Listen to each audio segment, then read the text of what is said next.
예, 지난 시간에 이제 케플러 제2법칙에 대해서 얘기를 했는데요. 이제 케플러 제2법칙에서는 지금 이제 면적 속도 일정의 법칙을 얘기했어요. 그래서 이 면적 속도 일정의 법칙이라고 하는 거는 지금 우리가 에어리어 벨로시티가 지금 그 가운동량, 그러니까 에어리어 벨로시티가 가운동량에 비례를 하고 가운동량은 일정하기 때문에 이제 바로 그게 이제 면적 속도 일정의 법칙에 해당된다라고 얘기를 했어요. 그럼 만약에 그 한번 요 문제를 한번 생각을 해볼까요? 지금 예를 들어 가지고요. 어떤 어떤 파티클이 어트랙티브 포스에 작용을 받고 있는 거예요. 이 어트랙티브 포스인데 그 포스가 어떤 힘인지는 모르지만은 이 센트럴 포스, 이 센트럴 포스 하에서 얘가 움직이고 있는 거죠. 근데 여기서 이제 가정을 하게 되면은 여기 요 FR을 구하는데 만약에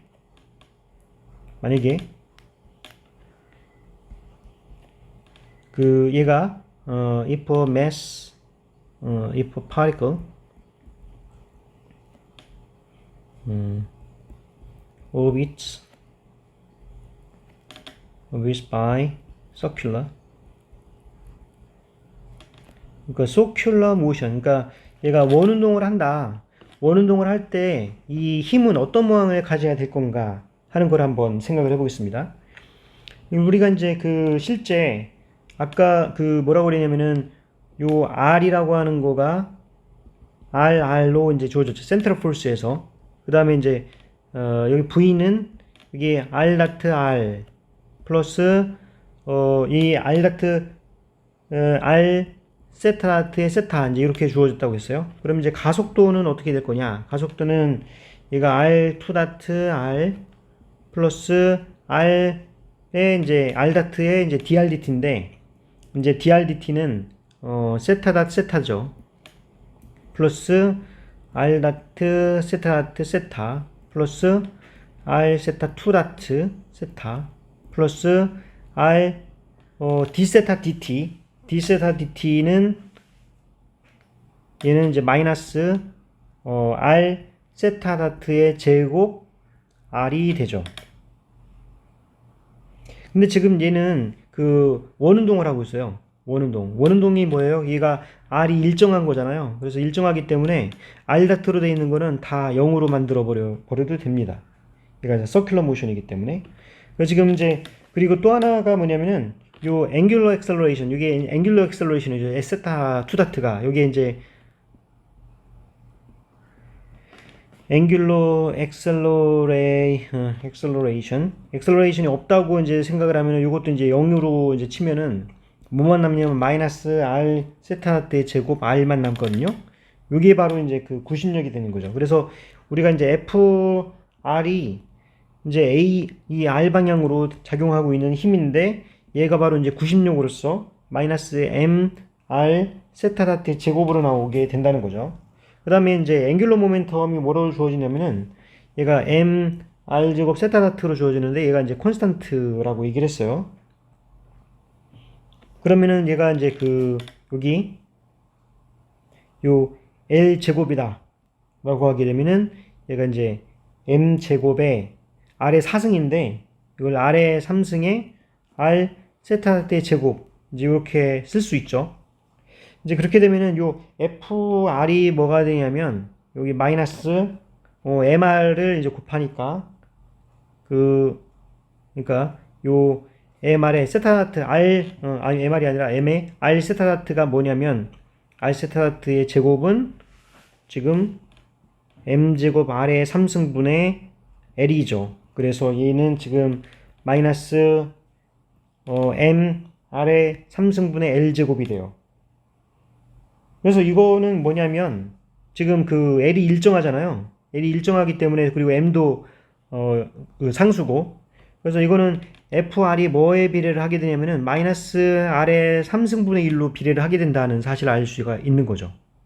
근데 지금 여기서 이제 그 놀라운 발견이거든요. 왜 그러냐면 우리가 지금 그 이 FR 지금 우리는 이 폴스 중력에 대한 그 폴스 필드를 뭐라고 이제 했냐면 얘는 이 거리의 제곱에 반배를 하고 그 다음에 질량의 곱에는 비례하는 힘이 바로 이제 중력이라고 얘기를 했잖아요. 얘가 R 제곱으로.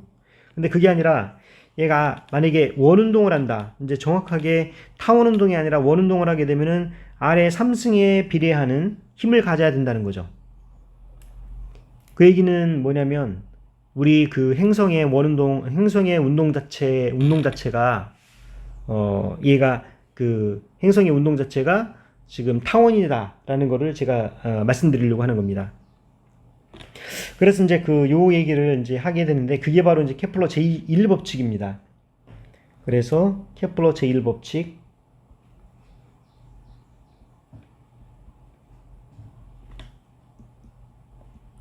여기 이제 law of ellipsis 그러니까 이제 타원 운동을 한다는 거죠. 그래서 아까 봤듯이 그 equation of motion 첫 번째 equation of motion of planets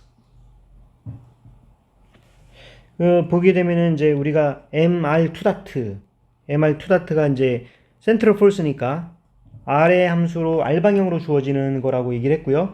그 다음에 요 R2가 이제 가속도잖아요. 가속도가 아까 주어진 거가 지금 위에 걸로 주어졌죠. 그래서 이거를 이제 그대로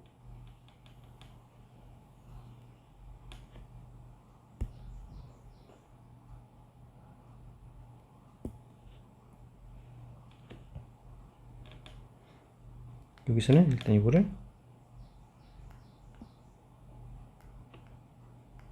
이렇게 쓰겠습니다. 그러면은 지금 요게 지금 R 방향으로 이제 묶으면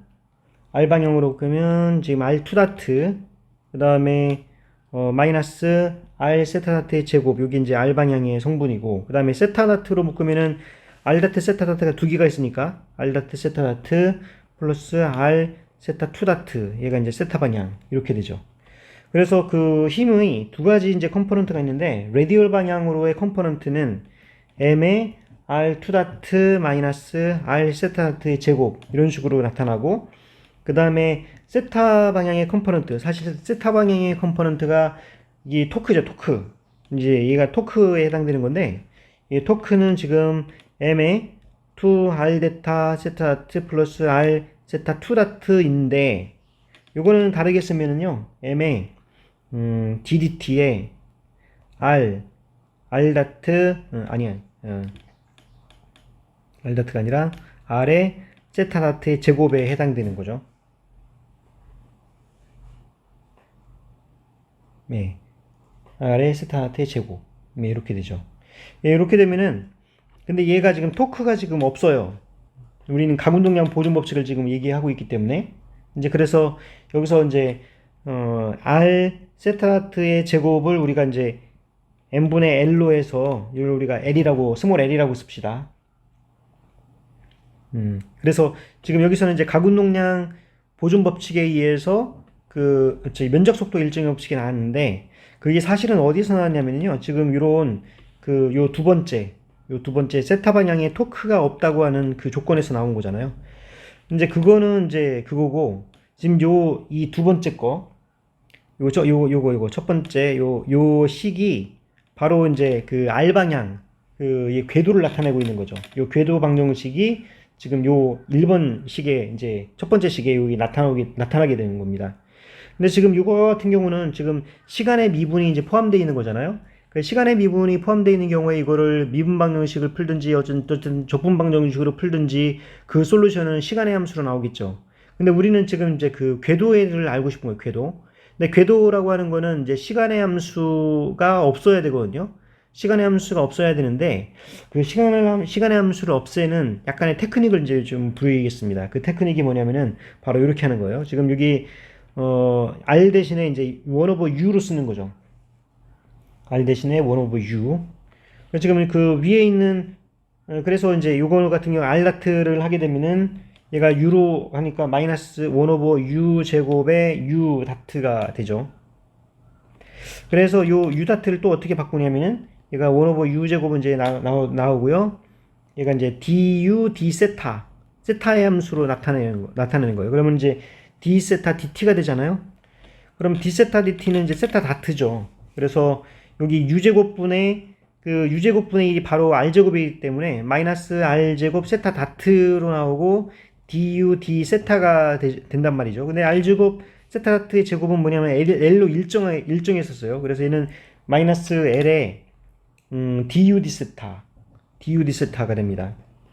그 다음에 이제 R2 다트는 뭐냐, 이거는 이제 마이너스 L에 ddt에 이제 du d 세타가 되는데, 이거는 또 이제 그 세타를 없애기 위해서 마이너스 L에 d 세타로 바꾸고 d 세타 dt 이렇게 해도 되죠. du d 세타. 그럼 마찬가지로 여기서 이제 그 세타 다트는 여기서부터 이제 뭐가 되냐면은 세타 다트의 제곱은 1 오버 r이니까 ul이 되는 거잖아요. 그래서 그래서 이제 세타 다트가 이제 나오게 되는데, 그래서 지금 여기서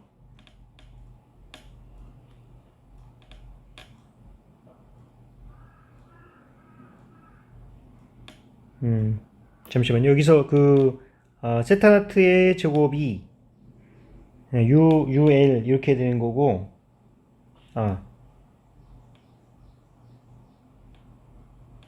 죄송합니다. r제곱 세타 다트가 아니죠. 이게 여기서부터 잘못됐네.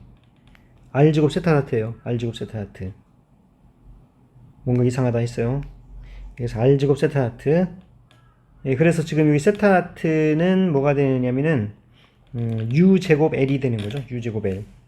그래서 u제곱 l이 돼서 얘는 마이너스 u제곱 l이 하나 l제곱, 그리고 이제 d제곱 u d 세타 제곱 이렇게 되는 거죠. 그래서 이 R2 다트라고 하는 시간에 대한 미분이 세타에 대한 미분으로 바뀌었고, 그렇게 된다는 얘기는 이거의 미분 방정식은 그 u와 세타의 함수로 주어지는데, 사실 u는 이제 r의 함수기 때문에 r로 주어지기 때문에 이제 지금 그 궤도 방정식이 성립이 됩니다.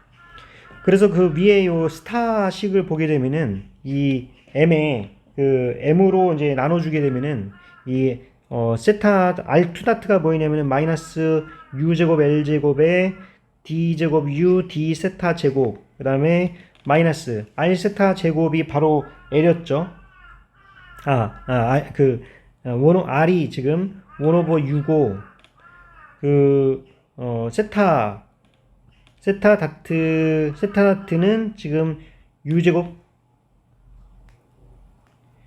L의 이제 제곱, 얘는 이제 n분의 fr이 되는 거죠. 예, 그래서 지금 마이너스 요 앞에 있는 텀을 이제 그 정리를 해보면은, 얘가 이제 d제곱 u d 세타 제곱 하게 되면은 얘는 이제 u제곱 이렇게 되고, u제곱으로 나눠주게 되면은 여기는 u제곱, 그래서 u 암고 플러스 u가 됩니다. 그 다음에 여기는 마이너스 m l제곱 u제곱 분의 1 그리고 fr 이렇게 된다는 거죠. 이게 바로 이제 그 differential equation of the orbit. 얘가 이제 이 central force를 갖고 있는 central force 상에서의 물체가 받는 힘의 그 운동 방정식입니다. 그래서 지금 이러한 그 운동 방정식 자체가 이제 굉장히 중요한 의미를 갖고 있어요. 물론 이거를 이제 외울 필요는 없어요. 이제 외울 필요는 없지만 어쨌든 이게 이제 굉장히 중요한, 여기서부터 이제 출발하게 된다는 거죠. 그러면은 지금 아까 그 뉴턴의 운동 방정식, 뉴턴의 뉴턴의 만유인력으로 보게 되면은 우리가 뭐라고 이제 우리가 통상적으로 얘기를 하면은 그 inverse square law라고 얘기를 하거든요. 이제 그래서 요 fr 자체가 마이너스 어떤 상수의 r제곱분의 1로 반비례하는 이제 그런 상황이죠. 원래 이제 우리가 K에는 여기에서 GMM이라는 거를 우리는 알고 있습니다. 그래서 인버스 스퀘어 로우를 여기다 이제 적용을 하면은 어떤 모양이 될 것인가 하는 거예요. 그러면은 인버스 스퀘어 로를 이제 여기다 한번 정의를 해보겠습니다. 그러면은 지금 위에 있는 그 방정식을 보니까 이제 d제곱 u d 세타 제곱 플러스 u가 지금 마이너스 마이너스 서로 캔슬되면서 r제곱이라고 하는 것이 바로 u제곱이죠. 그러니까 지금 이거는 u제곱은 서로 캔슬되면서 얘가 ml제곱분의 k로 바뀌게 돼요. 이거는 우리가 어디서 많이 봤죠. 이게 많이 보니까 얘가 하모닉 오슬레이터, 얘가 심플 하모닉 오슬레이터의 미분 방정식하고 똑같잖아요. 단지 뭐냐면 이 뒤에 있는 컨스탄트 텀이 있는 거죠. 이거의 솔루션은 우리가 지난 하모닉 오슬레이터에서 잘 풀어서 알고 있습니다. 그래서 이게 뭐냐면은 그 U의 세타는 앰플리튜드의 코사인 세타 플러스 뭐 세타 제로라고 하겠습니다. 그 어떤 페이즈 팩터가 있고 여기에서 ml 제곱분의 k 이제 이렇게 주어지는 솔루션을 갖고 있는 거죠. 근데 이 U가 뭐냐면 사실 이제 1 over R이거든요. 그래서 R을 알고, 우리가 R을 지금 알고 싶은 거예요. 그래서 R은 여기에서 A의 코사인 세타 플러스 세타 제로, 플러스 K 오버 ML 제곱분의 1로 이제 주어지게 되는 거죠. 그래서 지금, 요거에 대한 거를 이제 다시 한번 정리를 하게 되면은, 여기서 이제, 양변을 이제 K, ML 제곱으로 나눠주면 1 플러스, K분의 ml 제곱 a 코사인 세타 분의 여기 ml 제곱 오버 k 이제 이렇게 주어지는데 얘가 뭐냐면은 얘가 이제 엘립틱 모션을 하고 있다는 거죠.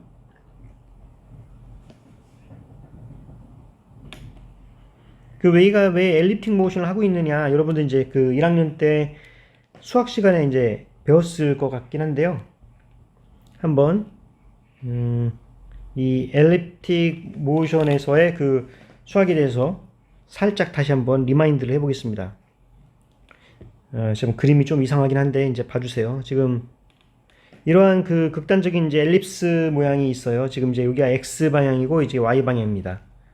그 다음에 지금 어떤 초점이 있어가지고 요 초점이 있는데 요거는 이제 마이너스 c 제로 여기 점은 이제 c 제로 점이 이제 초점이고 그 다음에 여기에서의 길이 어떤 한 점에서의 여기까지의 길이가 이렇게 있는데 여기가 이제 r 프라임 여기가 r 이제 이렇게 주어지고요.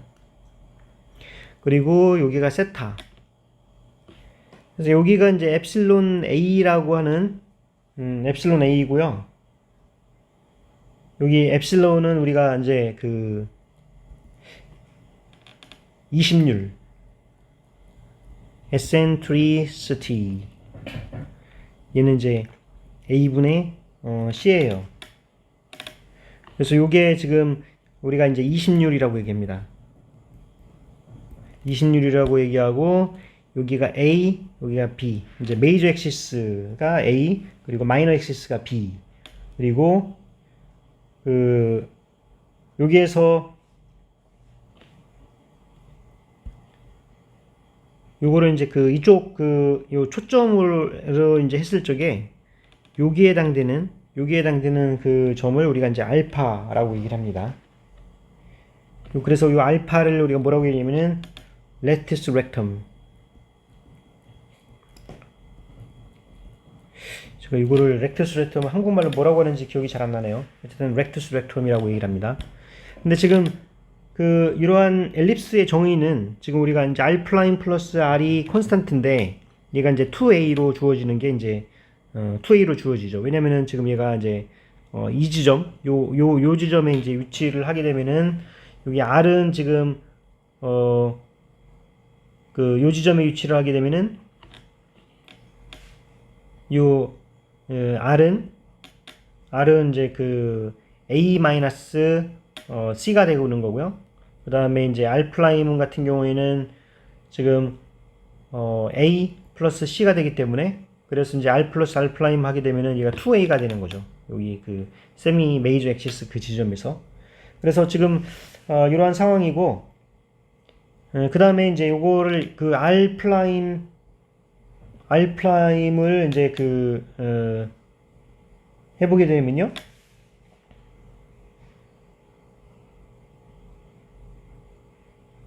예, r 프라임의 제곱을 이제 하게 되는 건데 네, 요거는 지금 이렇게 생각을 해볼 수 있죠. 지금 여기서 이제 이런 식으로 요거를 이제 이렇게 해보면 여기가 지금 세타고 여기 R이고 여기 R 프라임이거든요. 그리고 요 길이는 이제 2C가 되는 거죠. 그럼 이제 삼각형의 이제 법칙에 의해서 그 R 프라임의 제곱은 R 제곱 플러스 2C의 제곱, 그 다음에 2C의 제곱 마이너스 2R의 2C의 코사인 파이 마이너스 세타 이제 이렇게 됩니다. 그러면은 요거는 이제 R 제곱 플러스 4C 제곱 코사인 파이 마이너스 세타는 이제 플러스 4CR 코사인 세타 이제 이렇게 되죠. 그래서 이제 R 제곱 플러스 4C로 이제 묶으면은 C 플러스 R 코사인 세타 이제 이렇게 되죠. 그런데 요 20률로 따지면 요 C는 이제 A 엡실론이 되죠. A 엡실론이 돼서 얘는 R 제곱 플러스 4 엡실론 A 그리고 엡실론 A 플러스 R 코사인 세타 이제 이런 모양이 됩니다. 근데 지금 요게 지금 뭐냐면 요 R 프라임은 여기 위에서 보면 여기 R 프라임은 R이었거든요. 그러니까 R의 제곱이 되는 거죠. 얘는 지금 이제 4A 제곱 마이너스 4AR 플러스 R 제곱이 됩니다. 이 두 개를 이제 요 위에 거랑 아래 거랑 이제 생각을 살펴보면 R 제곱이 이제 서로 캔슬되고 이제 그런 거를 생각을 하면요. 일단 R로 묶으면은 요 위에서 이제 보시게 되면은 R로 묶으면은 4 엡실론 A 코사인 세타가 있고요. 이게 4A R이 넘어와서 플러스 4A 이게 되고 얘가 이제 4A 제곱 마이너스 4 엡실론 제곱 A 제곱 이제 이렇게 되죠. 그러면은 요 R이라고 하는 거는 4A로 이제 서로 캔슬되니까 1 플러스 엡실론 코사인 세타분의 여기 A 마이너스 A 엡실론 제곱이 되죠. 예, 그래서 지금 여기서 아까 그 렉투스 렉텀이라고 했잖아요. 여기 세타가 만약에 2분의 파이다 라고 하게 되면은 세타가 2분의 파이라고 하면 요 R이라고 하는 거는 2분의 파이니까 이제 코사인 세타가 이제 0이 돼서 여기서 A의 1 엡실론 제곱이 되는데 얘가 이제 그 알파의 렉투스 렉텀이 됩니다. 그래서 지금 요 상황에서 보게 되면요. 얘가 1 플러스 엡실론 코사인 세타분의 알파 이런 모양이 된다는 거죠. 얘가 지금 바로 얘가 엘립스 타원의 폴라 코디네이트 엘립스 인 폴라 코디네이트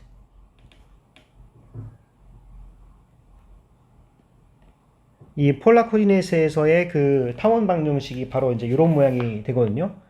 근데 지금 아까 같은 경우에 보니까 요 위에 거에 보면 알파에 해당되는 게 뭐냐면 알파가 요겁니다. 알파가 요거에 해당되는 거고 요게 바로 이제 엡실론이 되는 거죠. 그래서 지금 요거를 이제 카피해서 여기다 이제 붙여 보면은 요게 지금 원래 이게 R이었어요. 이제 R이 이런 모양으로 되기 때문에 지금 알파가 지금 K분의 ML제곱에 해당되는 거고 그 다음에 이제 엡실론에 해당되는 것이 K분의 ML제곱 A가 이제 엡실론이 되는 겁니다. 예, 그래서 지금 이러한 그 엘립스 모양으로 그러니까 이게 타원 운동을 하게 된다 하는 거예요. 그러면은 이러한 타원 운동을 하는 상태에서 그럼 힘이 어떻게 되겠느냐 하는 거죠. force function.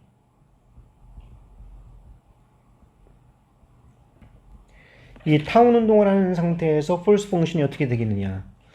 그래서 지금 여기 우리 아까 다시 한번 생각을 해보면 U를 1 over R이라고 이제 했었죠. 그래서 이거는 다른 말로 표현을 해보면 요 위에 있는 그 엘립틱한 모션 같은 경우는 요 u는 1 오버 알파에 얘가 1 플러스 엡실론 코사인 세타라는 걸 알 수가 있고요. 그러면은 이거의 지금 세타로 한번 미분해 보겠습니다. du d 세타 마이너스 알파분의 엡실론 사인 세타, 그 다음에 한 번 더 미분하게 되면은 d제곱 u d 세타 제곱. 지금 이제 이 풀스 이퀘이션을 다시 한번 생각을 하는 거죠. 마이너스 알파분의 엡실론 코사인 세타. 그래서 u가 지금 뭐가 되느냐, 이 1 오버 알파에다가 이 코사인 세타, 알파분의 엡실론 코사인 세타에 해당되는 것이 바로 d제곱 u d 세타 제곱이라는 거죠. 그래서 지금 아까 봤듯이 d제곱 u d 세타 제곱 플러스 u가 1 오버 알파가 되는 이 하모닉 오실레이터의 모양, 이 모양이 바로 아까 얘기했던 그 센트럴 폴스에서의 그 이퀘이션 오브 모션이잖아요. 바로 이제 그 센트럴 폴스의 이퀘이션 오브 모션이 되는 겁니다. 그래서 지금 요게 뭐가 되느냐, 아까 살펴보니까 요게 지금 요 뒤에 있는 요게 됐다는 거죠. 요게 바로 요게 됐습니다. 요게 바로 뭐였냐, 요게 바로 1 오버 알파였다는 거죠. 얘가 이제 1 오버 알파라는 겁니다. 그러면은 지금 요 FR이라고 하는 거는, 마이너스 그 알파 u제곱분의 1이니까 알파 r제곱분의 ml제곱이 된다는 거죠. 얘가 바로 이제 마이너스 r제곱분의 k였고, 그래서 이 얘기는 다른 말로 얘기하면 거꾸로 지금 이런 식으로 엘립틱 모션을 하는 그런 상황에서는 반드시 r제곱분의 1로 힘이 나와야 된다. r제곱분의 1로 돼야 된다 하는 거예요. 이거는 이제 굉장히 놀라운 일이거든요. 왜 놀라운 일이냐면, 우리가 생각을 해보게 되면은, 지금 이 마뉴엘력의 법칙이 어떻게 나왔는지 생각을 해보게 되면, 이 행성의 행성 운동으로 이제 생각했어요. 그러니까 철학적인 문제가 이제 여기서 나오게 되는 거거든요. 행성의 운동으로 이거를 r제곱분의 1이라고 하는 인버스 스퀘어로가 지금 나오게 된 거잖아요. 이게 타운 궤도. 근데 타운 궤도는 관측을 통해서 나온 거란 말이죠. 그럼 우리는 만유인력이라고 얘기를 해요. 만유인력이라고 하는 거는 우주 전체에 작용하고 있는 힘이다라고 얘기를 하는 건데, 우주 전체에 작용하고 있는 힘이 인버스 스퀘어로를 따르느냐라고 하는 의문점이 생긴다는 거죠. 왜냐면은 지금 인버스 스퀘어로를 따르는 거는 지금 태양계 내에서 행성 운동을 가지고 나온 일종의 경험식인 거거든요. 실험식. 이제 그래서 지금 그러면은 그래서 이게 굉장히 성공적입니다. 왜 성공적이냐면 명왕성이라든가 아니면은 해왕성 이런 것들은 그 당시에는 발견되지 않았었는데, 이 행성 운동의 1 오버 스퀘어로 인버스 스퀘어로를 가지고서 이제 행성 운동을 이제 다 예측을 해보면, 원래는 이제 그렇게 가야 되는데 약간의 섭동, 이 플럭추에이션이 좀 있는 식으로 얘가 운동을 하더라는 거죠, 얘들이. 그래서 이러한 것들이 왜 이런 현상이 일어나는가를 생각을 해보면 주변에 어떤 행성이 있지 않을까라는 거를 이제 계산을 하게 되고, 이제 그래서 나온 새로 발견되는 뭐 해왕성, 명왕성 아니면은 여러 가지 위성들, 행성들의 위성들, 이런 것들이 만유인력의 법칙으로서 정확하게 이제 그걸 예측을 하게 돼가지고 사람들이 이제 열광을 하게 되는 거죠. 그래서 뉴턴에 대해서 이제 열광을 하게 됩니다. 근데 지금 이런 이제 질문점이 생기는 거죠. 만유인력의 법칙은 태양계 내에서만 작용하느냐? 실제로 놀라지 마시고, 실제로 태양계 안에서만 작용합니다. 태양계를 벗어나면은 만유인력이 인버스 스퀘어로가 적용이 안 돼요. 그래서 그게 이제 뭐냐면, 지금 우리가 예를 들어 가지고 행성, 그러니까 은하계, 우리 은하계만 보더라도 이 인버스 스퀘어로가 적용이 안 되거든요. 원래 이제 속도를 보게 되면은 이게 거리에 따라서 은하 중심부예요. 여기 은하 중심부로부터 이제 속도를 이제 보게 되면은 속도가 뭐 어쨌든 식으로 이제 뭐 줄어드는 식으로 이제 가야 되겠죠. 이렇게 어떻게 되든 간에. 근데 줄어드는 식으로 가는 것이 일반적으로 이제 각운동량 보존 법칙이라든가 아니면 그 행성의 그 운동이라든가를 살펴보게 되면은 이제 이런 게 정상인데, 알고 보니까 얘네들이 이런 식으로 가지 않더라는 거죠. 뭔가 이런 새로운 종류의 그 행성, 그러니까 그래서 우리가 은하를 보게 되면 은하의 그 중심부로부터 이렇게 나선 은하를 이제 이렇게 보이게 되고 있잖아요. 그 나선 운동을 하게 되는데 의외로 생각보다 이 바깥쪽에 있는 운동하는 그 속도가 꽤 크더라는 얘기죠. 그러면은 이제 이거를 이제 어떻게 해석하겠느냐? 마뉴일레 법칙이 태양계 안에서만 작용하고 태양계를 넘어서면 이 마뉴일레 법칙이 깨진다고 얘기를 할 것인가? 아니면은 마뉴일레 법칙은 여전히 태양계 바깥에서도 적용이 되면서 뭔가 새로운 물질이 있다고 얘기할 것인가? 그래서 이제 사람들은 마뉴엘의 법칙을 폐기하지 않고 새로운 물질을 이제 제안하기로 했습니다. 그게 뭐냐면 그게 바로 이제 암흑 물질, 우리가 다크 매터라고 얘기하는 거죠.